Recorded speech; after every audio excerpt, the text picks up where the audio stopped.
Okay, everyone. Hey, thanks for taking the time to dial into our YouTube channel. So today we bring on a special guest and a friend of mine. His name is Jackson Pierce. And Jackson, he just got out of the military. So congratulations on getting your DD-214 this past Thank week. you. And this past year, I know Jackson's been involved in over 100 transactions. So I'd like to hand the floor over to him so he could introduce himself, and then we'll jump into some lending questions.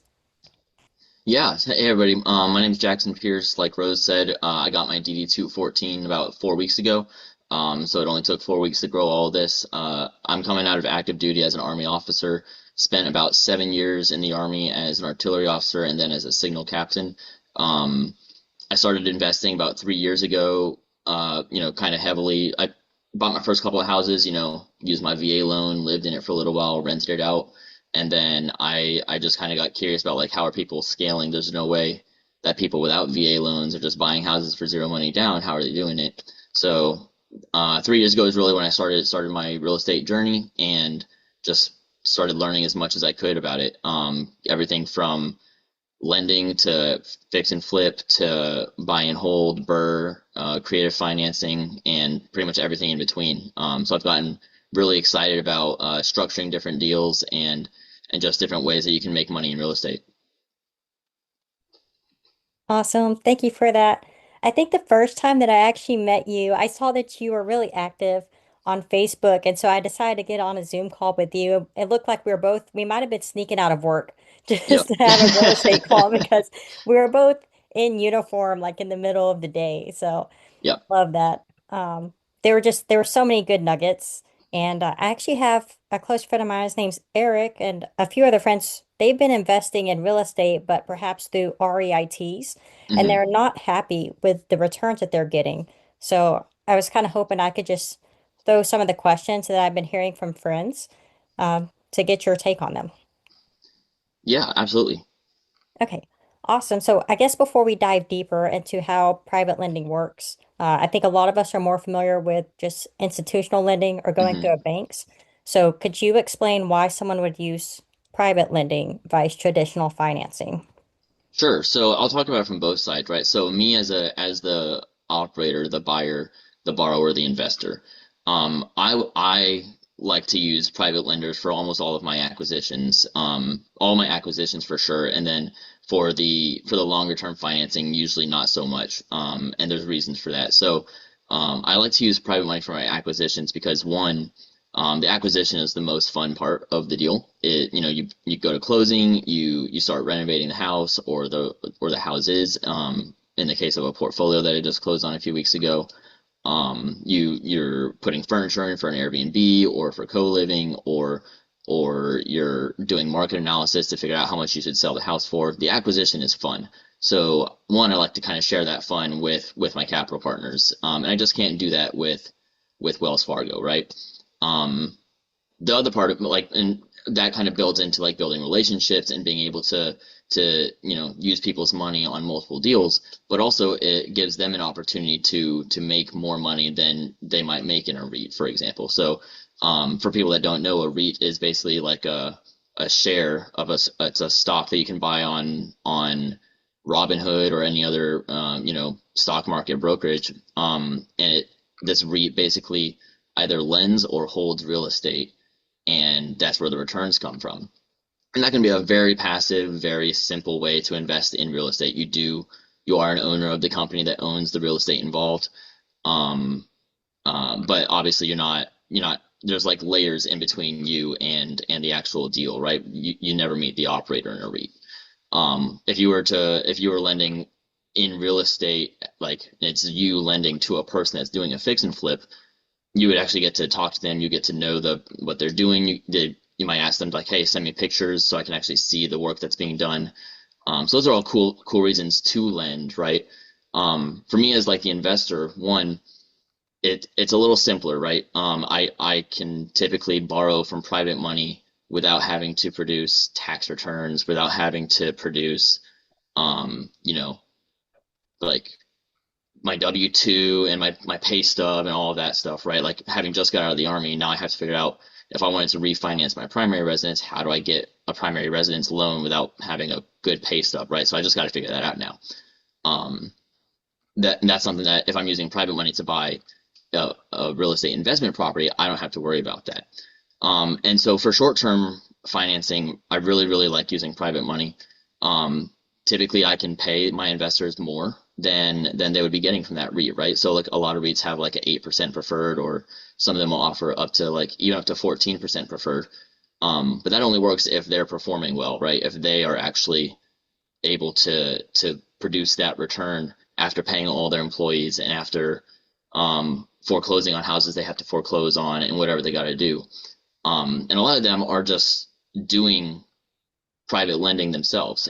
So one of my favorite hard money lenders, hard money versus private money, there's a slight difference. One of my favorite hard money lenders, they're a REIT that you can invest in as like an accredited investor. And I have like a good relationship with my guy there.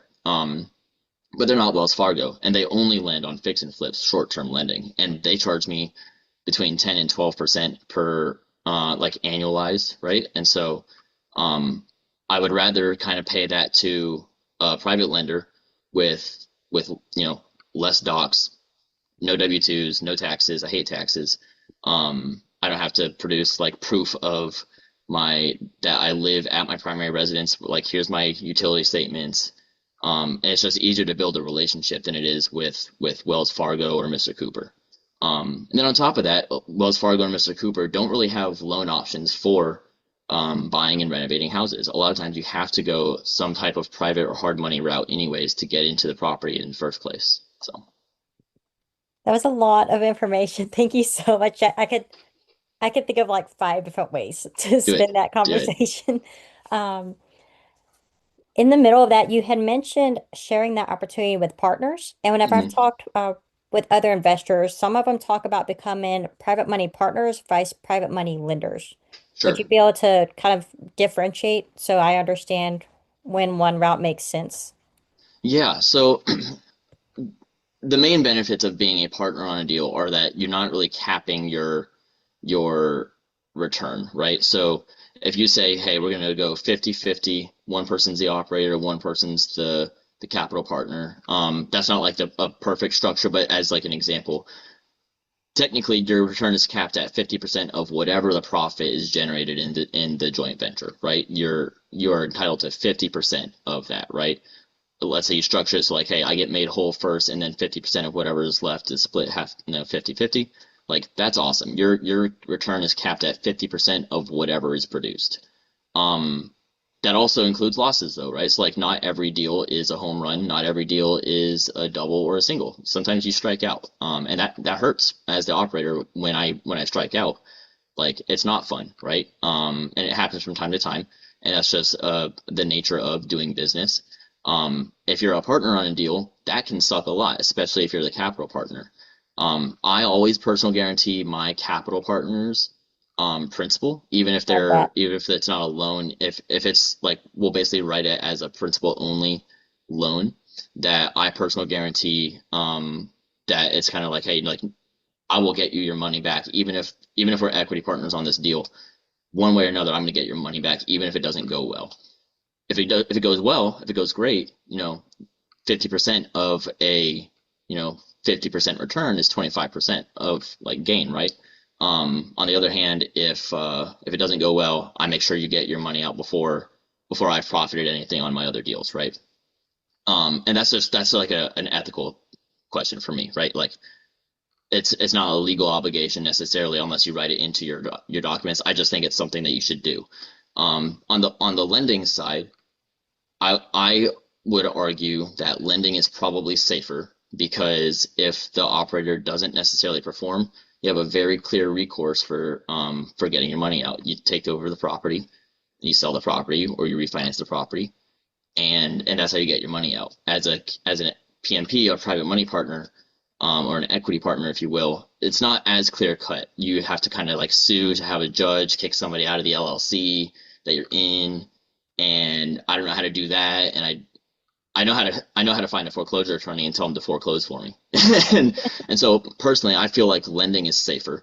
But it does cap your returns. If I say, hey, I'm going to give you 15% annualized interest only payments for 6 months, right? So 15% annualized over 6 months is 7.5%. I will pay you 7.5%. And I'm not going to pay you more than that, right? Unless you stay in longer or there's an extension, I pay you extension fee or something like that, and that all gets written out into the note, the promissory note. But I would say that lending is safer than being an equity partner, but also the returns are capped, right? The losses are there's a floor. The floor is like technically you can always sue for the personal guarantee to get your money out if the property fails to perform, but also the gains are capped. On the equity side, the losses are not necess the losses with me have like a floor because I'll personally guarantee your principal, right? But the gains are not capped, right? And the losses with other operators may not be. There's a lot of funds and a lot of syndications on like the multifamily side of things that are not doing well right now, and investors, the capital partners, are losing money on those because of how they're not doing well. And I mean, those are $100 million properties. Nobody's personal guaranteeing $100 million worth of capital partner money. You know what I mean? Right.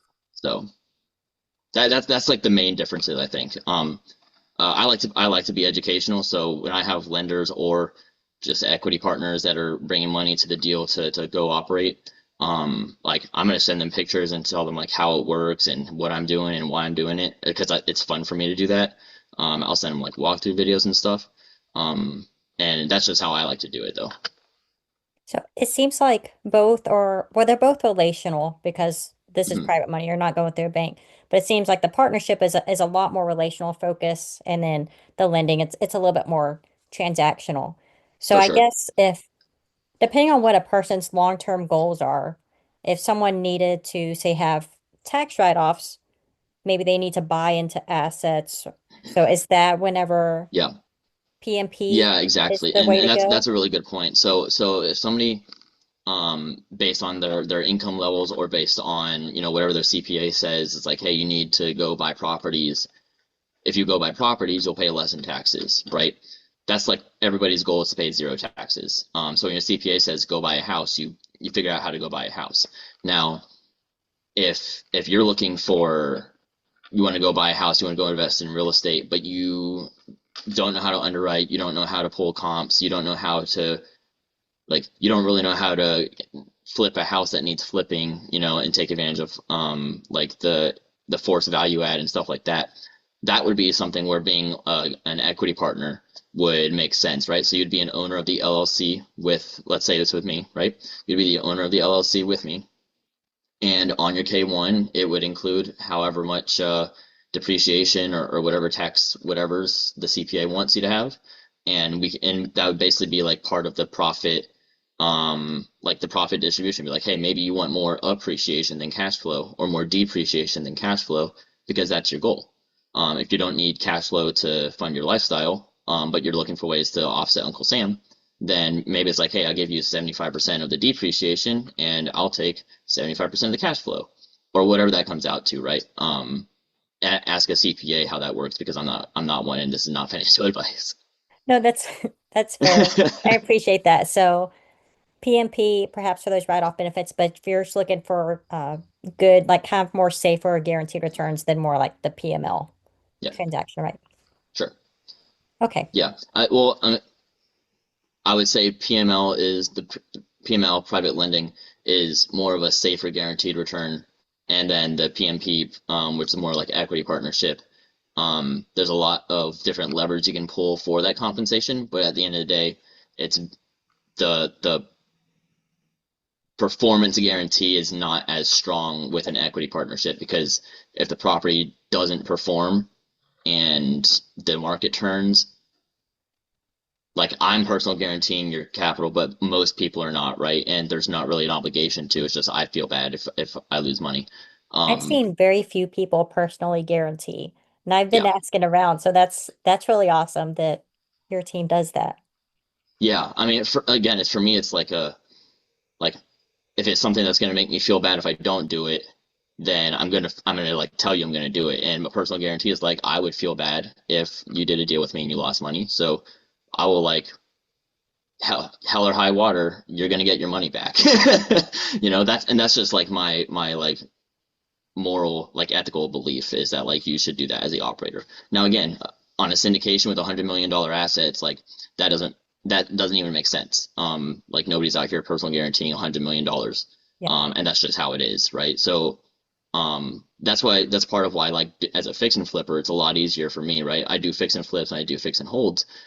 It's really easy for me to say, hey, I'm going to stop holding and I'm going to just start selling everything that I buy because then I can predict, oh, I can this one over here has the ARV of this. I'm going to get this much out at closing, and I can use that to get these people their money. makes sense. Thank Yeah, you for that. Um, so as I've interviewed different lenders, I've heard a lot of different terms thrown out there like EMD funding, transactional lending, uh, gaps, could you kind of talk about things at a high level?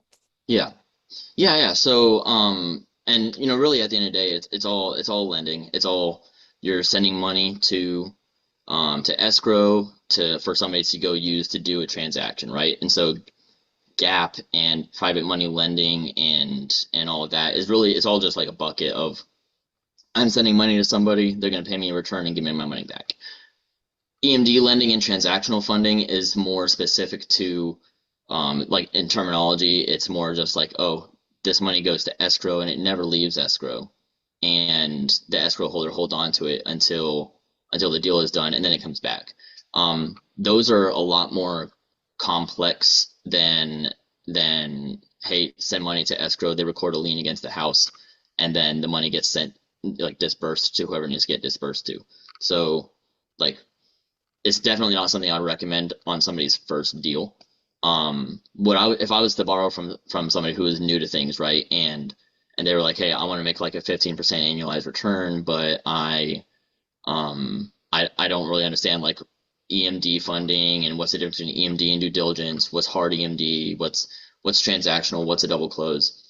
I'll teach you all that, but really, like for me, I'm like, hey, well, let me just if I need to borrow money for for EMD, which is earnest money, I'll borrow the money, secure it against the property, give you a lien against the property, and then I'll go use that money for my EMD, and then when the deal's done, the EMD comes back, presumably, right? And then that's how I pay you off.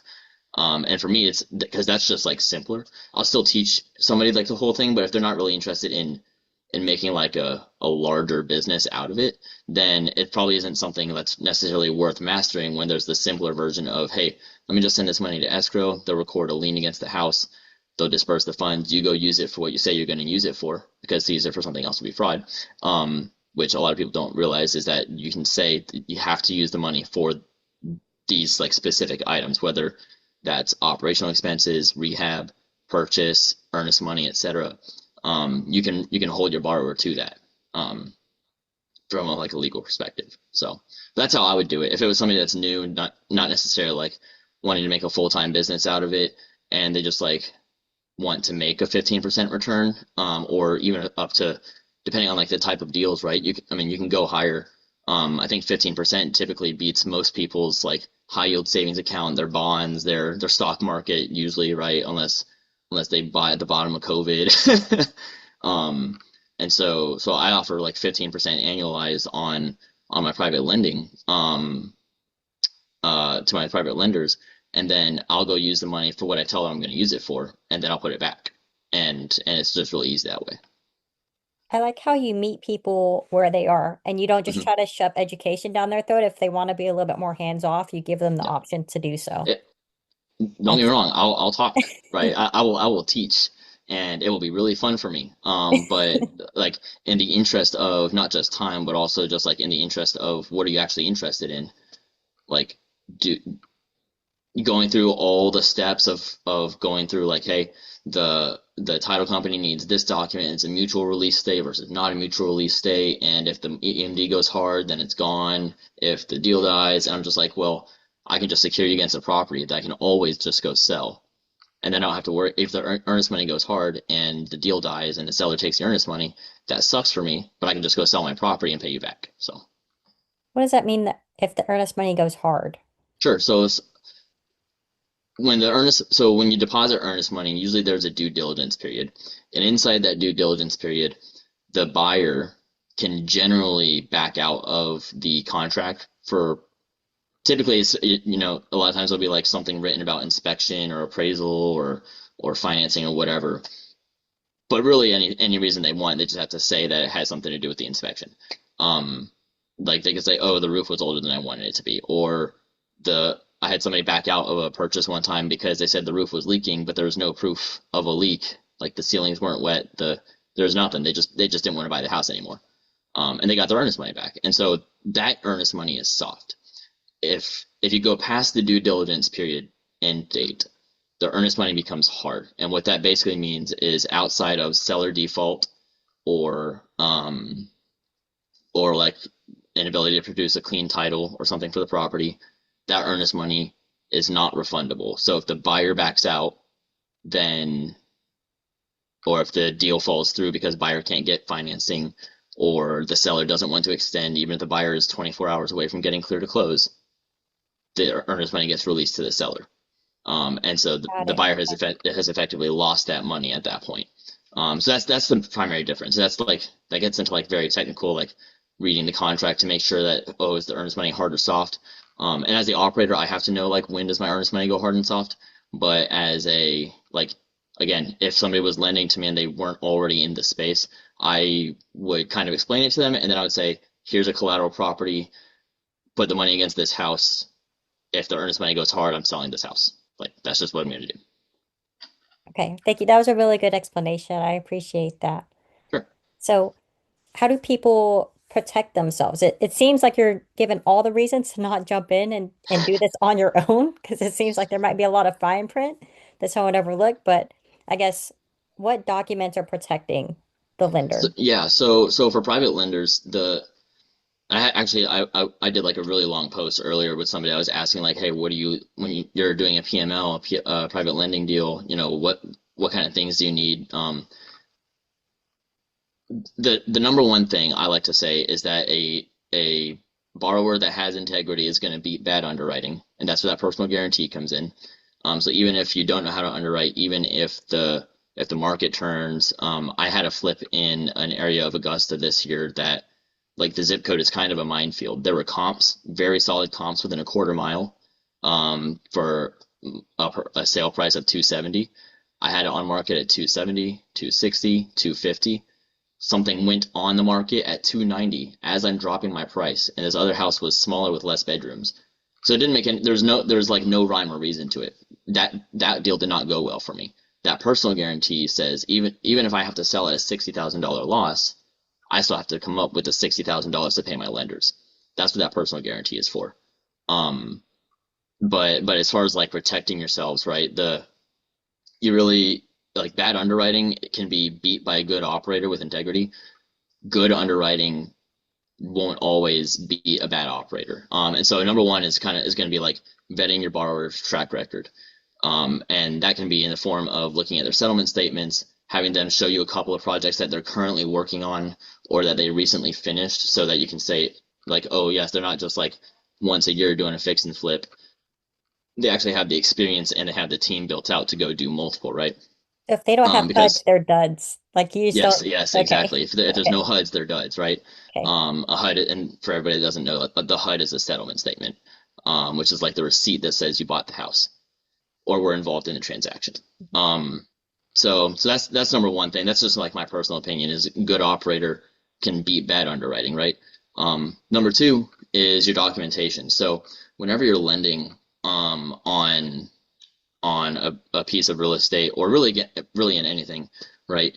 Unless you want to be donating to an idiot, you need to have documentation that gets recorded against the property that gives you the right to foreclose on the property and take the possession of the property. Now, that doesn't have to be like, oh, I think Jackson's not going to perform. I'm going to perform even if my deal goes bad, right? The question is what happens if Jackson gets hit by a car outside the closing attorney's office? Because I could get hit by a car day one. You lend me the money, it goes to escrow, I sign the documents, I walk out. and I get hit by a car. That would suck for me. What do you do as a lender? Your recourse is you have to know how to take control of the property. You have to know how to, you have to be able to sell the property or refinance the property and get your money out that way. And that's where being able to calculate kind of like how much equity there is in the property. That's where kind of the underwriting starts to come in more aggressively, is because if everything goes well, you never really think about your underwriting. But if things don't go well, then you're like, well, how do we underwrite this, right? So I would say those are probably like the two most important things. And there's a lot of like nuances. Is like, what about like creative finance deals? What about cross collateral? What about like there's all kinds of what ifs. But at the end of the day, it's like having the documentation that lets you take over the house. And does your borrower have not just a track record of buying houses, but a track record of getting their lenders out, and making efforts to get their lenders out. So I would say those are probably the two most important things, because I mean I'll show you all the underwriting in the world, and if it's in a minefield like that one zip code that I don't buy in anymore, um, I'm still on the hook, right? And if I got hit by a car, like that would suck. So Yeah. All right. yeah. Um, what are, what are some red flags? Someone's starting to talk to lenders, they're asking them for money. Like, what are some immediately tips that they should run the other Yeah, way? I would say immediate tips are, they're like I mentioned earlier, I don't want to show taxes and proof of like here's my utility statement where I live, but like not wanting to be transparent to a certain extent with like their business, right? So I mean, I have my track record. It's like a live Google sheet that I just send people the link to, and I can go in there and edit stuff as they're watching, or they can go check it whenever they want, and it's always the most up to date, right? Um, or as up to date as like I found time to go update it with. But they can go and see all the properties. They can see all of the LLCs I've closed in, all the purchase prices, the sale prices.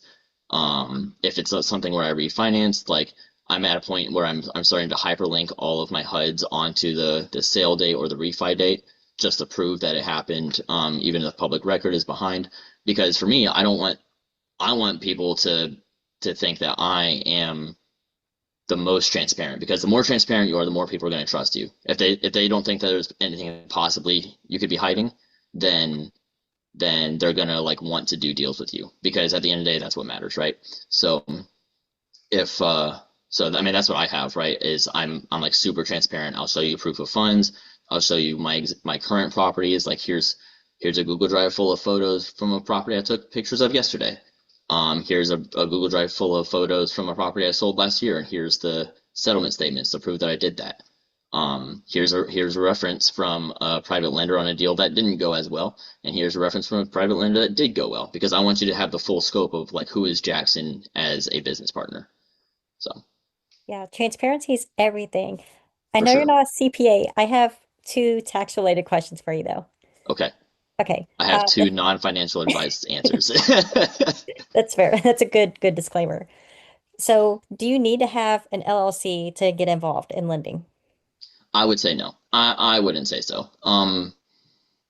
If it's something you're going to do a lot of, that you're afraid of, and you got to think about like what an LLC is actually for. An LLC is for limiting liability. It's a limited liability corporation, a limited liability company. If it's something where you're afraid that you're going to get sued because of your activities, your business activities, then yeah, get an LLC and lend out of that, right? If it's not something where you're doing enough volume or like enough deals to really risk getting sued, and as a lender, what are the things you get sued for? Violating usury laws, so don't break the law. Um, Predatory lending, don't violate the law. There's clouding title, which really just comes from you not abiding by the terms of your loan agreement. So just don't violate the law. When you don't violate the law, nothing really bad is going to happen as a lender. From the lending side, you're a lot more protected by laws than you are on like the borrower side. At the end of the day, it's like the borrower is going to get foreclosed on. It's just Georgia, for example, is a non-judicial foreclosure state. You don't have to go to court to foreclose on the property. You just advertise in a newspaper for 60 days, and then you own the property basically. As long as they're actually in violation of the note, right? Now, if you're again, don't break the law. But yeah, I would say you don't need an LLC for lending on a small scale. If it's something where you're sitting on like more than a couple $100,000, let's say you have $1 million in an IRA or 401k or whatever, and you want to lend that. One operator might be able to use that, but more likely you're gonna have two or three people borrowing from you, and you're gonna be lending to two or three people, and that's gonna stay busy with two or three people at a time. Um, I would say that's probably worth getting an LLC for, and I don't really know the whole S corp thing. That I let my CPA people tell me what kind of how to file my LLCs based on like their activities. But lending would be if you make lending an active activity. I think you're supposed to file as an S corp so that you can kind of offset your taxes somehow. I don't know how that works. I let other people tell me how it works. Um, but from a limited liability standpoint, unless it's a state where you really need a license to lend, which in business to business transactions, that's not very common. I would say you don't need an LLC unless you um, plan to do something where you might be violating usury laws where you could get like countersued or something. Don't I violate the love law. I love your responses about the S corp piece because anytime someone asks me about my S corp LLC, I say the same thing. I'm like, I don't know how it works. I was just told whenever it's active income, it breaks about 50,000, you should opt into the S corp. But yeah, go Yeah, to a professional. yeah. Have your CPA tell you if you have, I mean if you have $1 million, you have a good relationship with your CPA. So have them tell you what kind of LLC to stand up and do that, and then go lend. Okay, well, I guess I'll go ahead and wrap it up here, but you Mhm. covered so much today and I appreciate that. But if someone wants to get started, do you think that they need how much info do they need if they're nervous to start? Can they just jump I straight would say in or the first thing that they should do if they want to get started um is they need to learn how to underwrite. And I love underwriting. So for me, I will like for my lenders if they're new, and even if they're not new, if they're experienced lenders, I'm gonna hop on a Google Meet with them. I'm gonna share my screen. I'm gonna say, here's the comps that I use. Here's why I didn't use these ones. This is what I think I'm gonna sell it for. This is what my holding cost should be. This is what my renovation costs are expected to be. This is my purchase price. This is how much I'm going to lose when I sell because of commission. Like I'm going to go through all of that and I'm going to show them this is where your money comes back from when I go sell this property. Um, and so for like part of that's the transparency thing, but part of it's also like them like a record of like, hey, this is this is what we expect to happen. This is how you go pull comps because like if I'm the only person they ever lend to, that's great. I love that for me. But I might not be, and I want them to be safe lending to other people. So I want them to at least know that they can come back to Jackson and say, "Hey, can you help me pull comps on this house that somebody wants me to lend them money for?" I'm like, "Yeah, absolutely. Let's hop on Google Meet tonight. We'll pull comps for 15 minutes, and I'll just give you my like second opinion. That's not financial advice. And I'll just be like, hey, yeah, this is what I think it should sell for based on all these other things that we see. I don't know what the scope of work is. I don't know his skill level, etc. But this is what I think it would sell for. And I think just having that person in your pocket, whether you lend to them or not, having that person in your pocket that's open, just like go spend time walking you through it to make sure that you're safe. Again, even if you're not lending to me, I want you to be safe. So I'm going to walk you through pulling comps. I'm going to walk you through um, like why the comps that they use are good or bad or whatever. So I think that's sounds probably the most important thing is just knowing how much the house is worth. fair enough? I really appreciate it. Jackson, how can we watch more of your stuff? Yeah, so I'm on YouTube. The link will be in the description here. You can just look me up, Jackson Pierce. I'm also on Facebook. My name is Jackson Pierce. Um, I'm going to be coming out with I am going to be working on producing in the first quarter of next year of 2026 a mentorship that's going to go over pretty much everything we talked about today, both from the capital partner and the operator side of things. So if you're interested in that, stay tuned. I'll make sure to get you that information, Rose, so that anybody that would be interested in just learning more will be able to hop in. Okay. Well, again, I just want to thank you so much for your time. I mean, you have nothing but time now, right? Now that you got your DD 214 and you have a beard, so That pray is true now. now. Yep.